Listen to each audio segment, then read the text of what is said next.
হ্যাঁ, আজকের পৃথিবীতে সবারই লক্ষ্য সবাই গুরু হবে, সবাই শ্রেষ্ঠ হবে, সবার লক্ষ্য গুরু হবে। কেউ কিন্তু শিষ্য হবে না, কেউ শিষ্য হবে না। আসলে আমাদের জীবনে এইটাই ভুল, শিষ্য না হলে কিন্তু গুরু হওয়া যায় না। আজকের যুগ সমস্যা এইখানে, এই যে পারসেপশন, ক্লিয়ার পারসেপশন, এইটা সদ্গুরু গ্রহণ না করলে কিন্তু আমাদের জীবনে গ্রহ আসে না। এখন সবাই গুরু, কেউ গেরুয়া পড়লেই তার কাছে মানুষ চলে যাচ্ছে, গুরুকরণ করে যাচ্ছে। আর গুরু কথাটার মানে কি? গুরু আমাদের জীবনে কি কাজে লাগে? আমাদের জীবনের সমস্ত কর্মফলের দায়িত্ব কি তিনি নিতে পারেন? একমাত্র সদ্গুরু নিতে পারেন।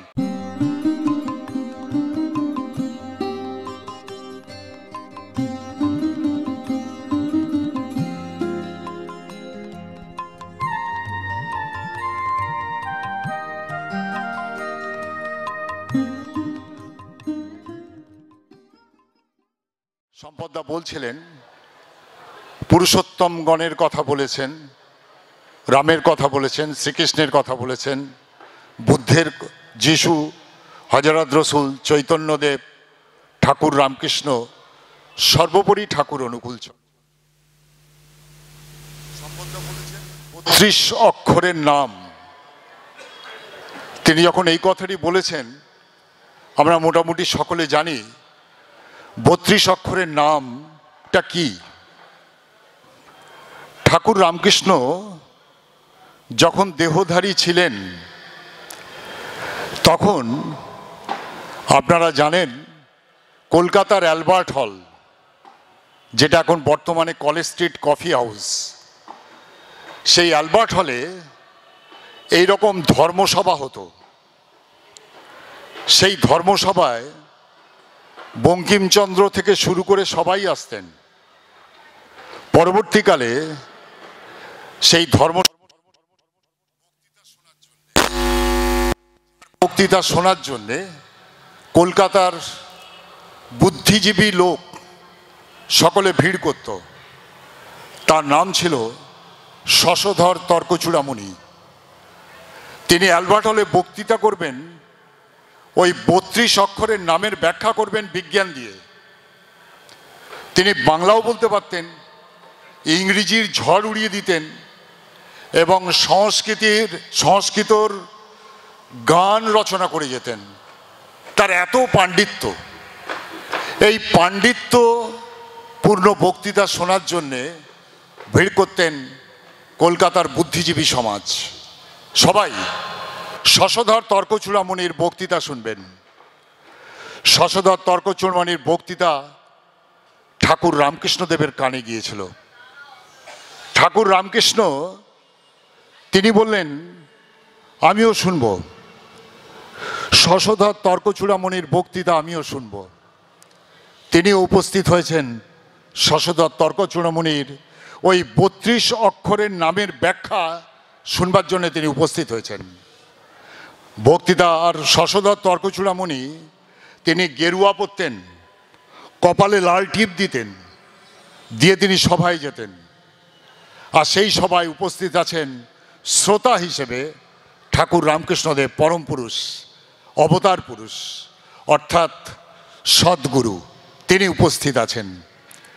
তিনি বক্তৃতা শেষ যখন হয়েছে তিনি শশধর তর্কচূড়ামণির কাছে গেলেন। তর্কচূড়ামণির কাছে গিয়ে বললেন, তুমি এসব কি বক্তৃতা দাও গো, কি বক্তৃতা দাও? কলিযুগে নারদীয় ভক্তি দরকার আছে, আর তুমি যে বক্তৃতা দাও ধর্ম সম্বন্ধে, এই বক্তৃতা তো আর অধিকার তোমার আছে তো? শশধর তর্কচূড়ামণি অবাক হয়ে গেছেন, বলছেন অধিকার মানে? বলে, শোনো, ধর্ম সম্বন্ধে বক্তৃতা দিতে গেলে চাপরাস হতে হয়, চাপরাস হতে হয়। তুমি কি চাপরাস হয়েছ? অর্থাৎ গুরুর আদিষ্ট হয়েছ, গুরুকরণ করেছ? না, গুরুকরণ কেউ করেনি। আর গুরুকরণ না করলে কি হয়, আপনারা তপনদার আলোচনা শুনেছেন। আমাদের আর্য ভারতবর্ষটা 5টা স্তম্ভের উপর দাঁড়িয়েছিল। একটা হচ্ছে বর্ণাশ্রম, একটা হচ্ছে চতুরাশ্রম, একটা হচ্ছে গোত্র, আর একটা হচ্ছে পঞ্চমহাযজ্ঞ, আর একটা হচ্ছে দশবিধ সংস্কার। এই 5টা স্তম্ভের উপর দাঁড়িয়েছিল। আর গুরু পুরুষোত্তম বারবার আসেন এই স্তম্ভগুলো যখন নড়ে যায় তাকে ঠিক করতে। তিনি তো আকাশ থেকে কিছু করতে পারেন না, তাই তিনি নররূপে আসেন। যখনই যুগগ্লানি হয়, যুগের অবক্ষয় হয়, যুগের সমস্যা দেখা দেয়, তখনই কিন্তু তিনি আসেন। কথা আমরা জানি, আপনারাও জানেন। কথা সম্পদদাও উচ্চারণ করেছেন, ভগবান শ্রীকৃষ্ণের শ্লোক বলে উচ্চারণ করেছেন। তিনি কিন্তু আসেন, তিনি কিন্তু দেখিয়ে দিয়ে যান। কিন্তু আজকে দেখুন, আমরা কেউ গুরুকরণ করতে চাই না, গুরুকরণ করতে চাই না। একটা গল্প বলি। গল্পটা একটি বিখ্যাত পত্রিকায় বেরিয়েছিল। একজন সিদ্ধ গুরু, তার কাছে একজন শিষ্য এসছে দীক্ষা নেবে বলে। দীক্ষা নেওয়ার আগে সিদ্ধ গুরুকে প্রশ্ন করছেন শিষ্য, আচ্ছা আমি যে শিষ্য হব, গুরুকরণ করব, আমায় কি কি করতে হবে? সঙ্গে সঙ্গে গুরুদেব সিদ্ধ গুরু তিনি বুঝে গেছেন, তিনি শিষ্যকে দেখে বুঝে গেছেন এ শিষ্য কি মেঘদারের। তিনি বলছেন, গুরুকরণ করতে গেলে তোমাকে যদি শিষ্য হতে হয়, তোমাকে প্রচুর পঠন পাঠন করতে হবে, কাঠ আনতে হবে, জল আনতে হবে, রান্না করতে হবে, কৃষি করতে হবে, গবেষণা করতে হবে, এবং নিজের কাজ নিজে করতে হবে, পায়খানা পরিষ্কার করতে হবে, ঘরদর পরিষ্কার করতে হবে, সবই করতে হবে। শিষ্যের মুখটা কালো হয়ে গেল। তখন এইবার শিষ্য প্রশ্ন করছে, আর যদি গুরু হতে হয়? বলে, গুরু হলে আর কোনো কথা নেই, শুধু জ্ঞান দেবে। গুরু হলে আর কিছু জ্ঞান দেবে। তখন শিষ্য গুরুকে বলছে, তাহলে আমাকে গুরুই করে দিন, আমার শিষ্য আর দরকার নেই, আমাকে গুরুই করে দিন। হ্যাঁ, আজকের পৃথিবীতে সবারই লক্ষ্য সবাই গুরু হবে, সবাই শ্রেষ্ঠ হবে, সবার লক্ষ্য গুরু হবে। কেউ কিন্তু শিষ্য হবে না, কেউ শিষ্য হবে না। আসলে আমাদের জীবনে এইটাই ভুল। শিষ্য না হলে কিন্তু গুরু হওয়া যায় না। আর যদিও গুরু মানে কিন্তু সদ্গুরু, স্বয়ং ভগবান। আর গুরুতে আর আমাদের পার্থক্য কি বলুন তো? আপনারা বলতে পারবেন? গুরুকে আমরা ভগবান বলি। আমার কাছে ভগবান, ঈশ্বর, ব্রহ্ম একমাত্র ঠাকুর অনুকূলচন্দ্র। আপনাদের কাছে ভগবান হয়তো আকাশে থাকতে পারে, থাকা উচিত নয়। কারণ আকাশের ভগবানকে দিয়ে আমাদের কোনো কাজ হবে না। কারণ তিনি কাজ হওয়ার জন্যেই নররূপে আসেন। তিনি দেখিয়ে দিয়ে যান ভগবানকে কিভাবে তুমি তুষ্ট করবে, পুষ্ট করবে, নিজের জীবনকে সমৃদ্ধি করবে। তিনি কিন্তু দেখিয়ে দিয়ে, সেই জন্যই নররূপে আসেন। কিন্তু আমরা ধরি না। কিন্তু পার্থক্য কি বলুন তো? আপনি যদি সমস্ত ভগবান যারা গুরুরূপে পৃথিবীতে এসেছেন তাদের জীবন বিশ্লেষণ করেন, দেখতে পাবেন রাম থেকে ঠাকুর অনুকূলচন্দ্র, বুদ্ধ, যিশু, মোহাম্মদ, চৈতন্যদেব, সবার থেকে দেখতে পাবেন। কি দেখতে পাবেন? আমি এর জন্য উদাহরণও দিতে পারবো, সে যাচ্ছি না, সময় বেশি নেই। সম্পদদা খুব কম সময় দিয়েছে, তবু যদি বেশি সময় হয় সম্পদদাকে বলবো আপনি আমাকে ওয়ার্নিং দিয়ে দেবেন, আমি থেমে যাব। হ্যাঁ, আচ্ছা, আমাকে বলতে বলেছেন। গুরুর সাথে আমাদের পার্থক্যটা কি জানেন? গুরুর সাথে আমাদের পার্থক্যটা এই, আপনারা কেউ যদি আমাকে একটা আঘাত করেন, হয়তো আপনারা আমাকে 100টা উপকার করেছেন, আমি কিন্তু ওই আঘাতটাই মনে রাখবো। আপনার 100টা উপকার ভুলে যাব, আপনার সাথে সম্পর্ক ত্যাগ করব, আপনার সাথে আমি সম্পর্ক ত্যাগ করব। আর গুরু, যাকে আমরা নিয়ত আঘাত করছি, যাকে আমরা ভুলে আমাদের সমস্যা বাড়িয়ে তুলছি, নিয়ত আঘাত করছি, তার কথা শুনছি না। কিন্তু কখনো যদি ভুল বুঝে তার কাছে ক্ষমা প্রার্থনা করে কিছু দয়া ভিক্ষা করি, সঙ্গে সঙ্গে তিনি কোনো আঘাতই মনে রাখবেন না। তিনি আমার কাছে এসে সেই দয়া করবেন এবং আমাকে উদ্ধার করবেন, সমস্যা থেকে উদ্ধার করবেন। এই হচ্ছে গুরু ভগবানের সাথে আমাদের পার্থক্য। সেই জন্যে আজকের পৃথিবীতে দেখবেন এই যতবার আমাদের এই সমস্যার সৃষ্টি হয়েছে, যুগ সমস্যা অনেক। কি সমস্যা? এই গুরুকরণ সমস্যা। গুরুকরণ মানে আপনারা যাবেন সব জায়গায়, আমাদের আশেপাশে আপনারা নিশ্চয়ই বুঝছেন, আমরা হয়তো অনেকেই গুরুকরণ করেছি, কিন্তু সদ্গুরুকরণ করিনি। আর সদ্গুরুকরণ না করলে যা হবার তাই হচ্ছে, ওই যুগ সমস্যায় আমরা বিধ্বস্ত হচ্ছি সদ্গুরুকরণ না করলে। সদ্গুরুকরণ যদি করি তাহলে কিন্তু জিনিসটা অন্যরকম। আমরা অনেক গুরুকরণ করেছি, অনেকে গুরুকরণ করেছি, এবং সদ্গুরুকরণ কেউ কেউ করেছি, এবং আলাদা আলাদাভাবে দেখবেন অনেক গুরু। যেমন আমার এক গুরু ভাই আমাকে ডেকেছিল, কিরম অবস্থা দেখুন আজকের আমাদের গুরুকরণটা, কিরম অবস্থা দেখুন।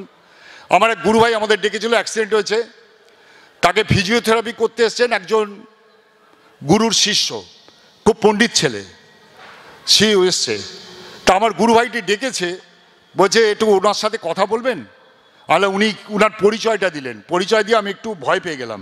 বললাম না না, আমি কথা বলবো না, আমার সেরকম কোনো যোগ্যতা ক্ষমতা কোনোটাই নেই আমি ওনার সাথে কথা বলে। কারণ উনি বেদ বেদান্তে পণ্ডিত লোক, আমি ভাই বেদ বেদান্ত পড়িনি, আমি তো বলতে পারবো না। কাজেই আমি বলে না না, আসুন না একটু কথা বলুন না, একটু যাজন করবেন। আরে আমি পারবো না, তো খুব রিকোয়েস্ট করলো।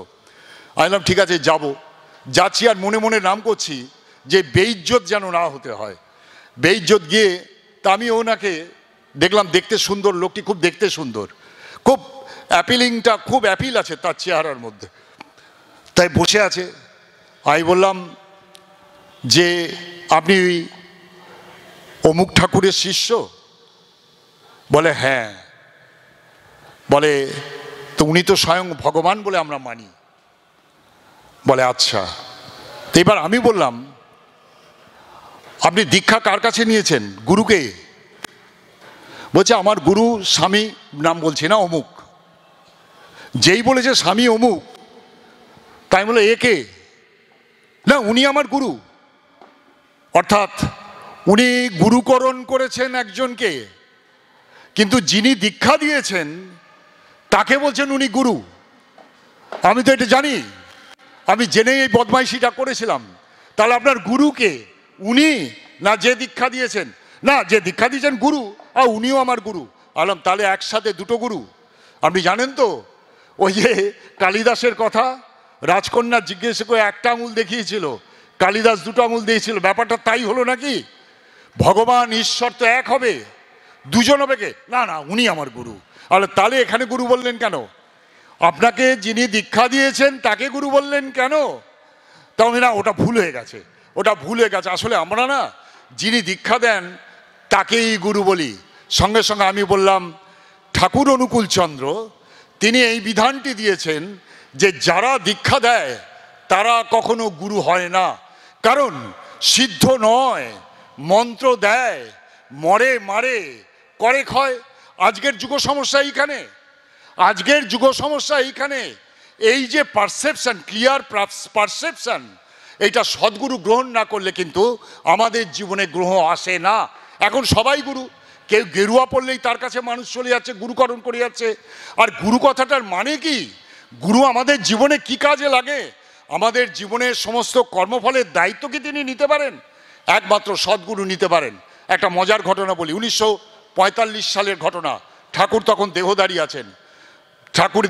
আছেন, কলকাতার বেহালা বড়িশা স্কুলের মাঠে একটা সৎসঙ্গ উৎসব হচ্ছে। সেই উৎসবে উপস্থিত আছেন ডাক্তার ঠাকুরের ডাক্তার মিত্র, শশীভূষণ মিত্র, ডাক্তার শশীভূষণ মিত্র উপস্থিত আছেন স্বনামধন্য ঠাকুরের ভক্ত ডাক্তার রবীন্দ্রনাথ বন্দ্যোপাধ্যায়।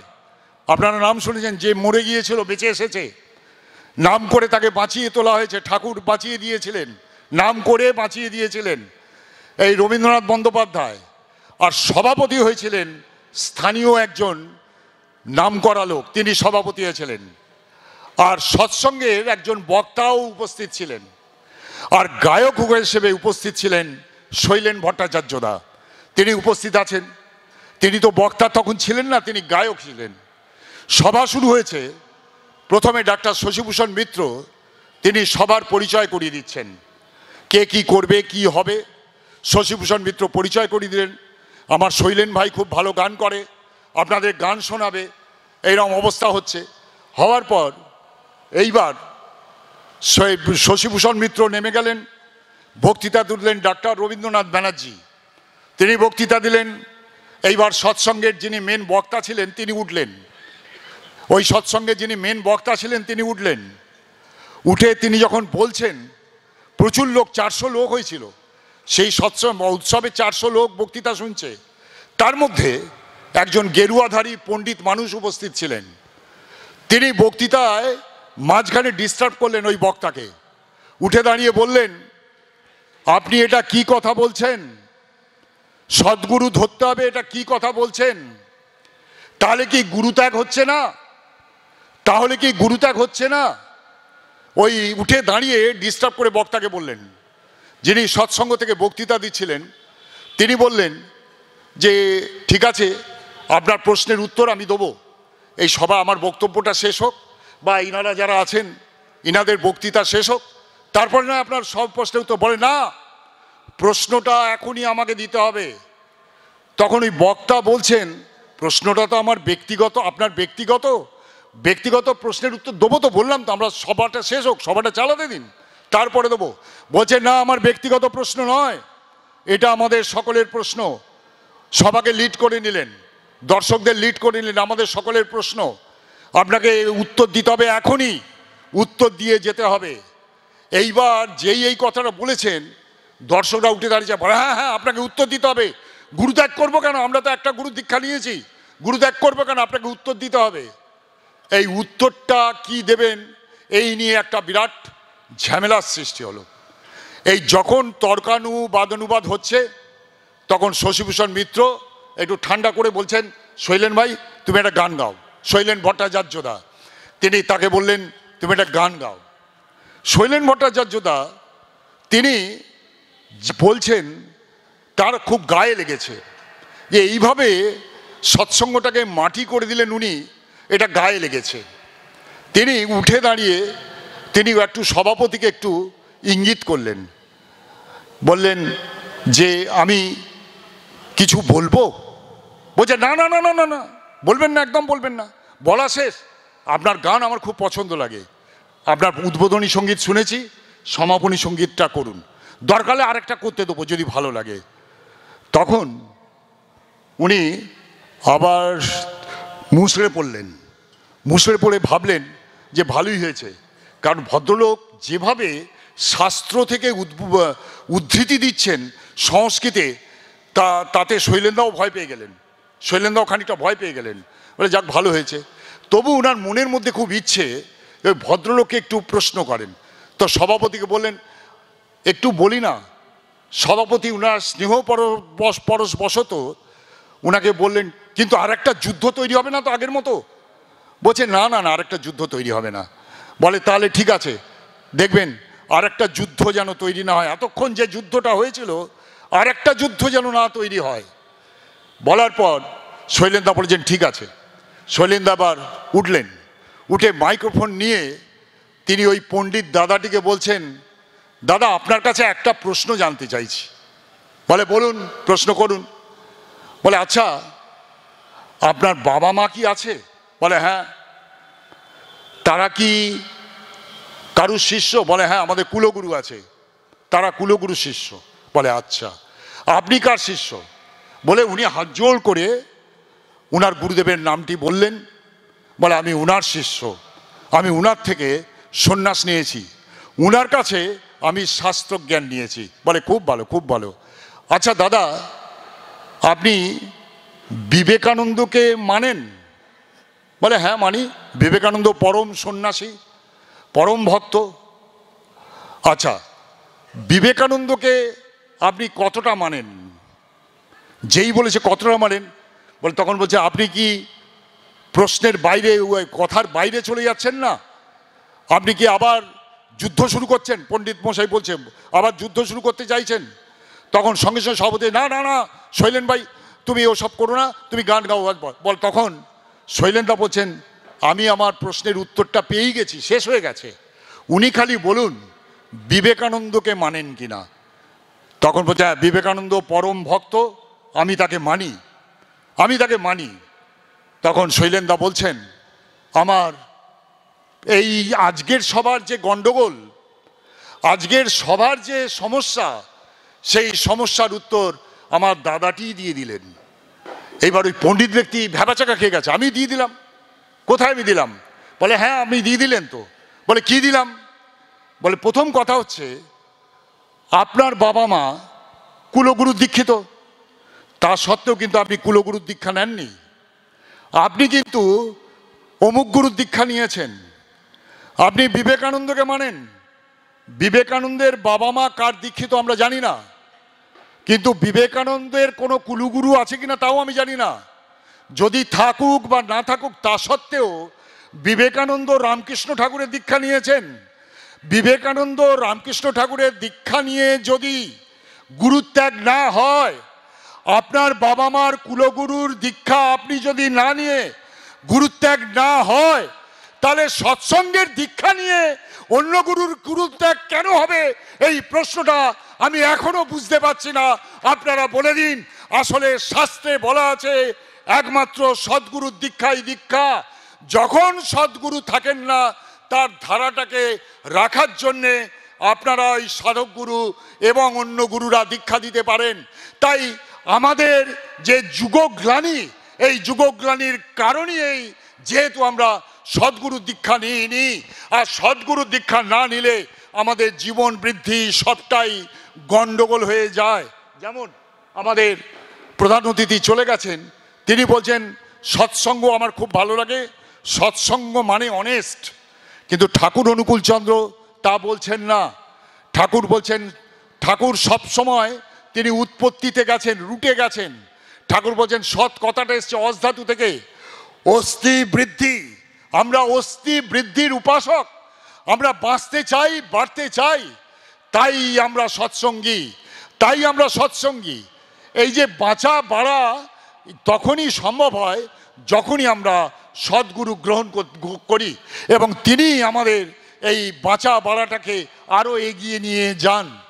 ভারী মজার ব্যাপার, আজকে যে পরিস্থিতি ঠাকুর অনুকূলচন্দ্রের জীবনের, যে পরিস্থিতি, যে যুগগ্লানি, যা নিয়ে আজকে সমস্যা, দেখুন আজকে ঠাকুরের কাছে এসেছিলেন একটি মা, তার সন্তান হারিয়ে গেছে, সন্তান হারিয়ে গেছে, ঠাকুরের কাছে কৈফিয়ত দিতে এসেছেন।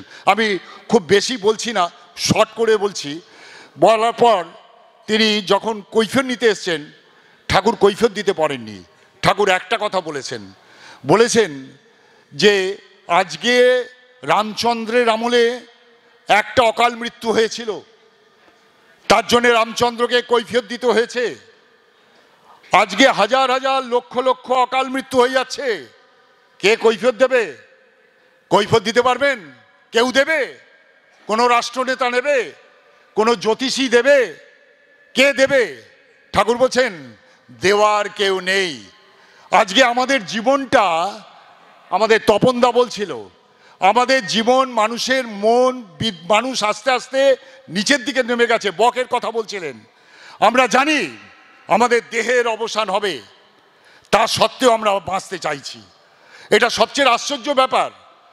আর এর সমাধানটা কি? মহা যেন কথা স্বপন্থা, তপনদা বলে গেছেন। এই যে আমাদের যে বিপর্যয়টার মূল কারণ হচ্ছে আমরা প্রবৃত্তিমুখী। আমাদের বিবাহ ব্যবস্থার গণ্ডগোল হয়ে গেছে, আমাদের জন্মে গণ্ডগোল হয়ে গেছে। আমাদের দেখবেন আমরা শারীরিক অনেক ত্রুটি নিয়ে জন্মেছি, তার সঙ্গে প্রবৃত্তিগত ত্রুটি আমাদের ভুরি ভুরি আছে। তার কারণ হচ্ছে আমাদের যে 5টা স্তম্ভের ওপর আমরা দাঁড়িয়ে সেই স্তম্ভগুলি এলোমেলো হয়ে গেছে, বানচাল হয়ে গেছে। এটি ঘটনা বলি, শুধু আমাদের দেশে নয়, এটা সারা পৃথিবীব্যাপী একই দৃশ্য দেখা যাচ্ছে। ঠাকুরের কাছে সেই মাইকেল এসছিলেন আমেরিকা থেকে, 60-এর দশকে মাইকেল এসছিলেন, এসে ঠাকুরকে বলছেন যে ঠাকুর আজকে আমেরিকাতে আমেরিকাতে ডলার দিয়ে সব কিছু মাপা হচ্ছে, মানুষের জীবন বিচ্ছিন্ন হয়ে গেছে, মানুষের পরিবারগুলো ভেঙে যাচ্ছে, পরিবার একদম ভেঙে যাচ্ছে, মানুষ বৃত্তির চলনে চলছে, টাকা দিয়ে সব বিচার করা হয়। এই যে আমি আপনার কাছে এসেছি দুটো কথা শুনবো বলে, এই দুটো কথা শোনার আমেরিকাবাসী নয়, তাদের সারা সারা জীবন মরণে কোনো কেন্দ্র ছাড়া তুমি কি সুকেন্দ্রিক হতে পারো? তখন উনি বলছেন যে না। তখন ঠাকুর বলছেন এবং কেন্দ্র হতে হবে জীবন্ত আইডিয়াল। কেন্দ্র মানে কোনো সংগঠন নয়, কেন্দ্র মানে একটা জীবন্ত আইডিয়াল। এই জীবন্ত আইডিয়ালকে যদি কেন্দ্র করো তবেই তুমি সুকেন্দ্রিক হবে। আর যতক্ষণ না তুমি গুরুকরণ করে সুকেন্দ্রিক না হতে পারছো ততক্ষণ পর্যন্ত এই যুগ সমস্যার কোনো সমাধানই তুমি করতে পারবে না। তাই ঠাকুর এই সমস্যা সমাধানের প্রথম কথা হচ্ছে, ঠাকুরের আন্দোলন হচ্ছে মানুষ গড়ার আন্দোলন, ম্যান মেকিং মুভমেন্ট। 60-এর দশকেই ঠাকুর তখন পার্লারে বসে আছেন, পার্লার হয়ে গেছে। ঠাকুরের কাছে এসছেন পণ্ডিত বিনোদানন্দ ঝা, তিনি জ্ঞান গোসাই, তখন তিনি জ্ঞান গোসাই, তাকে নিয়ে তখন সেক্রেটারি হননি, তাই জ্ঞান গোসাইকে নিয়ে ঠাকুরের কাছে এসেছেন। ঠাকুরকে জ্ঞান গোসাই বিনোদানন্দ ঝা বলছেন যে ঠাকুর, আপনি যে মানুষ গড়ার কথা বলছেন, কিন্তু আজকের পৃথিবীর মানুষের দিকে তাকিয়ে দেখুন, মানুষ কি প্রবৃত্তিমুখী, মানুষ আত্মহননের পথে চলছে, মানুষ বিবাহিত জীবনে সুখী নয়, স্বামী স্ত্রী আলাদা ব্যক্তি হয়ে গেছে, সন্তানের সাথে বাবা মায়ের মিল নেই, পারিপার্শ্বিক শত্রুতার সৃষ্টি হচ্ছে। এই অবস্থায় দাঁড়িয়ে আপনি কি করে মানুষ গড়ার আন্দোলন করবেন? শুধু তাই নয়, বন্যা, ভূমিক্ষয়, যুদ্ধ, বিগ্রহ সব যেন আমাদের গ্রাস করে যাচ্ছে, আমাদের কাছে মৃত্যুর দামামা বেজে গেছে, বাঁচার কোনো পথ আর নেই, আগামী দিনে আরও বিপর্যয় আসবে। তখন সামলাবেন কি করে? আপনি কটা মানুষকে মানুষ তৈরি করবেন? পারবেন তো মানুষ তৈরি করতে? ঠাকুর ওই বিনোদানন্দ ঝায়ের কথাটি শুনলেন, শুনে ঠাকুর বললেন, এই বলে বড়দাকে ডাকতো, বড় খোকা ডাকতো। বড়দা এলেন, বড়দা এসে বসলেন ঠাকুরের কাছে। আমি কথা সংক্ষেপ করে দিই। বড়দা এসে বসলেন, বসে বড়দা বলতেই, আচ্ছা বড় খোকা, তোর মনে আছে পাবনায় এক সময় বন্যা হয়েছিল? বন্যায় গরু, গাছপালা, মানুষ, বাড়ি, ঘর দর সব ভেসে গিয়েছিল। বলে হ্যাঁ মনে আছে। শুধু তাই নয়, সেই বন্যার জলের মধ্যে কত সাপ, বিষাক্ত সাপ, কত জীব জন্তু সব কিন্তু ভেসে এসেছিল, তোর মনে আছে? বলে হ্যাঁ। কিন্তু তা সত্ত্বেও দেখ, এই বিষাক্ত সাপ, জীব জন্তু কাউকে আক্রমণ করেনি, সবাই কিন্তু নিজের অস্তিত্ব বাঁচাবার লড়াইয়ে কেউ কাউকে আক্রমণ করেনি। বলে হ্যাঁ বাবা, আমার মনে আছে, এই রকম হয়েছিল, এই ঘটনাটি আমার মনে আছে। বলে ঠাকুর চুপ করে গেলেন। চুপ করে ঠাকুর উঠে গেলেন। উঠে যাবার পর বড়দাও উঠে গেলেন। বিনোদানন্দ ঝা জ্ঞান গোসাইকে জিজ্ঞেস করছে, ব্যাপারটা কি হলো? ব্যাপারটা তো বুঝতে পারলাম না। ঠাকুরকে একটা প্রশ্ন করলাম, যে যুগ সমস্যায় আমরা আছি, যে বিপর্যয় আমাদের আসছে, মনুষ্যত্বের মূল বুনিয়াদ ধ্বংস হয়ে যাবে। ঠাকুর বলেছিলেন 25 বছর আগে, ঠাকুর বলেছিলেন, ননীগোপাল চক্রবর্তীকে বলেছিলেন যে যা পরিস্থিতি, তোমরা থাকবে না, বিপর্যয় ডিজাস্টার ঠেকানো যাবে না। যা বলতে বললাম তা তোমরা করলে না, ডিজাস্টার ঠেকানো যাবে না। এই অবস্থায় দাঁড়িয়ে তুমি কি করবে? কি করে রক্ষা করবে দেশকে, মানুষকে? কি করে রক্ষা করবে? ডিজাস্টারকে ঠেকাবে কি করে? তখন ননীগোপাল চক্রবর্তী ঠাকুরকে জিজ্ঞেস করছেন, তাহলে পথ কি ঠাকুর? পথ তোমাদের বহুবার বলেছি, যত ভালোভাবে বলেছি ততটাই তোমরা শৈথিল্য দেখিয়েছো, সেই জন্যে পথ কিন্তু বলা আছে। ঠিক বিনোদানন্দ ঝাও ঠাকুরের এই প্রশ্নটাকে হেয়ালি বলে মনে করলেন। তিনি বললেন, ঠাকুর তো আমার সরাসরি উত্তর দিলেন না, জ্ঞান গোসাইদাও তার উত্তর পেলেন না। কিছুক্ষণ পর বিনোদানন্দ ঝা জ্ঞান গোসাইকে বলছে, আসলে তিনি তো সদ্গুরু, তিনি তো নররূপী নারায়ণ। বিনোদানন্দ ঝা কিন্তু ঠাকুরের দীক্ষা নেননি, কিন্তু তিনি বিশ্বাস করতেন ঠাকুর হচ্ছে নররূপী নারায়ণ, তিনি স্বয়ং ঈশ্বর। বলে ঈশ্বর তো কোনো প্রয়োজন ছাড়া কথা বলেন না, তার কথার মধ্যে, ইঙ্গিতের মধ্যে তার সমস্যার সমাধান লুকিয়ে আছে। বলে হ্যাঁ, তা তো ঠিক। বলে আসলে গোসাই জ্ঞানদা জানেন, ঠাকুর এইটাই ইঙ্গিত করলেন, আমরা যেভাবে চলছি তাতে আগামী দিনে একটা বিরাট বিপর্যয় আসছে, সেই বিপর্যয়ে কোনো অস্তিত্ব রক্ষা পাবে না। আর অস্তিত্ব রক্ষার জন্যেই বোধহয় ওই বিষাক্ত সাপেরাও বাঁচতে চাইবে, সবাই বাঁচতে চাইবে, সেই পরিস্থিতি আসছে। সেই পরিস্থিতিটার কথাই ঠাকুর বললেন, ঠাকুর বললেন তাহলে এবার বিনোদানন্দ ঝা বলছেন তাহলে আমরা বাঁচবো কি করে? আমরা যারা ঠাকুরকে নিয়ে চলবার চেষ্টা করি। এইবার ঠাকুর কৃষ্ণপ্রসন্ন ভট্টাচার্যকে উদ্দেশ্য করে তার দিকে তাকিয়ে ওজস্বী ভঙ্গিতে, তার চোখ মুখ নাকি অন্যরকম হয়ে গেছিল, তিনি এখন অন্যভাবে কথা বলছিলেন, ওজস্বী ভঙ্গিতে বলছেন। তখন আর বিনোদানন্দ ঝায়ের দিকে তাকাচ্ছেন না, আর কারুর দিকে তাকাচ্ছেন না। কেষ্টদাকে বলছেন, ননীগোপাল চক্রবর্তীর দিকেও তাকাচ্ছেন না, কেষ্টদাকে বলছেন যে আসলে এই আপনারা যারা আমাকে নিয়ে প্রচার করছেন, আপনাদের মধ্যে সেই ইষ্টপ্রাণতা নেই। যত বিপর্যয়ে আসুক, গুরুর প্রতি ইষ্টপ্রাণতা আপনাকে সমস্ত বিপর্যয় থেকে রক্ষা করবে। কিন্তু আপনারা এই সত্যটা দিনের পর দিন ভুলে বসে আছেন। আপনারা ইষ্টপ্রাণতা নিয়ে আছেন। কিরকম ইষ্টপ্রাণতা জানেন কেষ্টদা বলছে কিরকম ইষ্টপ্রাণতা? ঠাকুর বলছেন ইষ্টপ্রাণতা 3 রকম হয়। প্যাশনেট অ্যাটাচমেন্ট হয়, অর্থাৎ আমার প্রবৃত্তি যেখানে ফুলফিল হবে ঈশ্বরের কাছে, তখন আমরা তাকে গুরু বলে মানব। সেই প্রবৃত্তি ফুলফিলের জন্য তাকে আমরা গুরুকরণ করেছি। এরপরে আছে আরেকটা লোক আছে, আরেক ধরনের ভক্ত আছে, যারা প্যাশন কম্প্রোমাইজিং অ্যাটাচমেন্ট যাদের, অর্থাৎ ঠাকুর আমার মেয়ের বিয়েটা যেন হয়, বা ঠাকুর আমার সাথে ওই মেয়েটার বিয়ে হয়, আমার ছেলের চাকরি যেন হয়, আমার মেয়ের চাকরি যেন হয়, এটা হলে আমি এই করব। প্যাশন কম্প্রোমাইজ, আমার প্যাশনের সাথে যেটুকুন মেলে সেইটুকুন করব। অর্থাৎ প্রবৃত্তির যেখানে বাধা সেটা আমি করব না। যেমন মনে করুন ঠাকুর বলছেন যে সৎ নাম মনন করতে হলে নিরামিষ খেতে হবে, করি না আমরা, ওখানে আমাদের প্যাশনে লাগে, কারণ আমরা সকলেই আমিষাসী। ওখানে প্যাশন কম্প্রোমাইজিং অ্যাটিটিউড, ঠাকুর বলছেন রক্ষা হবে না, কিছুতেই রক্ষা হবে না। এই যুগের যে সংকট, এই সংকট থেকে রক্ষা পাওয়া মুশকিল।